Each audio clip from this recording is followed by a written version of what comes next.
অবিবাহিত দেখিয়ে কন্যাশ্রীর টাকা, অবিবাহিত দেখিয়ে কন্যাশ্রীর আবেদন।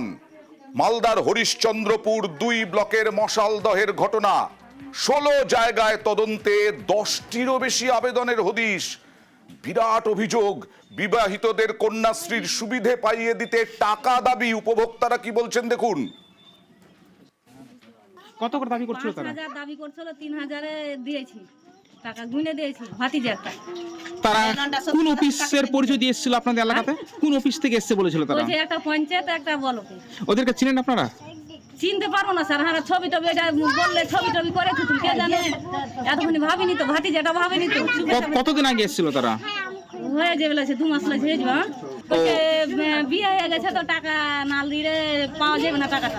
কন্যাশ্রী আবেদন বিয়ের আগেই করেছি। তারপর K2 যখন অ্যাপ্লাই করলেন? K2 অ্যাপ্লাই করলাম, তখন আমার মেয়ে দিবস হয়ে গেছে। তো ওই কন্যাশ্রী টাকা পেয়েছেন আপনারা? না, পাইনি আমি। তো কারা এসেছিল আপনার বাড়িতে কন্যাশ্রী টাকা পাই? লোকের 16 ব্লক থেকে বলছে, আমরা ব্লক থেকে এসেছি, ৩৫০০ টাকা দেন, না হলে পয়সা পাবেন না, আপনার মেয়ের বিয়ে হয়ে গেছে, দিবস হয়ে গেছে, ওরাই বলেছে। তো টাকা দিয়েছিলেন আপনারা? জি, আমি টাকা দিয়েছি। কত টাকা দিয়েছিলেন? ৩৫০০ টাকা দিয়েছি। ৩৫০০ করে টাকা নিয়ে চলে গেছে। সেবকের সঙ্গে কথা বলবো, কিভাবে পর্দা ফাঁস হলো এবার।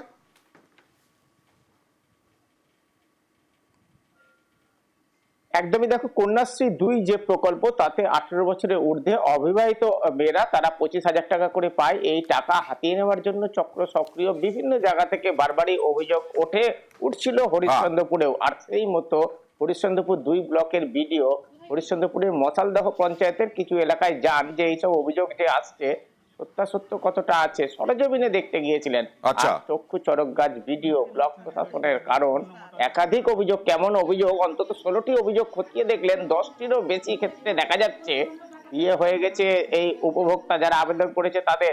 কারো করলে বাচ্চা, কারো 2-3 বছর আগে বিয়ে হয়ে গেছে, পরিবারের লোক স্বীকার করছেন। আরো গুরুতর অভিযোগ হলো, এই যে এই প্রকল্প, তার সুযোগ পাওয়ার জন্য সরকারিভাবে ফিল্ড ভেরিফিকেশন হয়, বিডিও অফিসে কর্মীরা যুক্ত থাকে, পঞ্চায়েতকে সার্টিফিকেট দিতে হয় যে সংশ্লিষ্ট ছাত্রী বা মেয়েটি অবিবাহিত। এইসব সার্টিফিকেট কিভাবে এসেছে? দেখা যাচ্ছে ব্লক এবং পঞ্চায়েতের লোকজন বাড়ি বাড়ি গিয়ে ২৫০০, ৩০০০, ৩.৫, ৫, যার কাছে যেমন পেয়েছেন দেদার টাকা। আমি একটু সেবক প্রথমে জয়েন্ট বিডিওর বক্তব্যটা দেখাবো, যার হাতে ধরা পড়েছে, হাতে নাতে যিনি ধরেছেন, তারপরে তোমার কাছে আসছে আবার। K2 benefit Kanyashree K2 applicant physical ভেরিফিকেশনে এসেছি। তো এখানে আসার পর আমরা অনেক অ্যাপ্লিকেন্টস ম্যারিড পেয়েছি, যেগুলো ডিসকোয়ালিফাই করা হবে। আর সাথে কিছু ডিসক্রিপেন্সিসগুলো আছে, কিছু অবজেকশনসগুলো আছে, সেগুলো আমরা ডিউ প্রসেস ফলো করে টেক আপ করবো। স্যার, অভিযোগ করছেন যে অনেকে নাকি টাকা দিয়ে নাকি স্যার সে আবেদনটা করিয়েছেন। হ্যাঁ, সেই অভিযোগগুলো আছে, সেটা আমরা ফার্দার ইনকোয়ারি করব, তারপরে ডিউ প্রসেস ফলো করে ওটাকে আমরা টেক আপ করবো।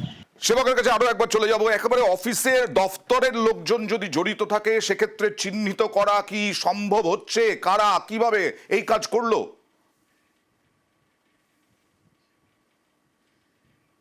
দেখো, এই যে সরকারি টাকা হাতানো, এতে সোর্সের মধ্যে ভূত, তা প্রমাণিত। বিশেষ করে উপভোক্তারা যে অভিযোগ জানিয়েছেন, 1 2 জন নয়, একাধিক ক্ষেত্রে উপভোক্তারা বলছেন তারা টাকা দিয়েছেন।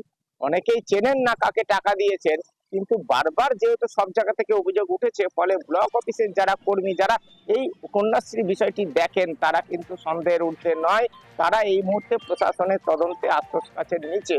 আর এই উপভোক্তারা যে অভিযোগ করেছেন তাদের দিয়ে চিহ্নিত করানোর ব্যবস্থা হবে। বিডিও অফিসের কে বা কারা এই ঘটনায় যুক্ত, বিডিও অফিসের না বাইরের লোক বা পঞ্চায়েতের কেউ যুক্ত কিনা, কোনটাই কিন্তু তদন্ত হবে, এমনই নির্দেশ দিয়েছেন হরিশ্চন্দ্রপুর 2 এর বিডিও। এবং এক্ষেত্রে সরকারি টাকা হাতানোতে, বিশেষ করে বিবাহিতদের অবিবাহিত দেখিয়ে এই যে একটা র্যাকেট পরিচালনা, এই পরিচালনায় যে বা যারাই যুক্ত থাকুক, সরকারি কর্মী হলে কড়া ব্যবস্থা, এমনটা কিন্তু প্রশাসন কি নেওয়া হচ্ছে, চিহ্নিত করা গেল কিনা, আদৌ কারা করেছে। এইরকম ভাবে ৩৫০০ টাকা নিয়ে নিয়েছে অলরেডি এই পরিবারগুলোর কাছ থেকে।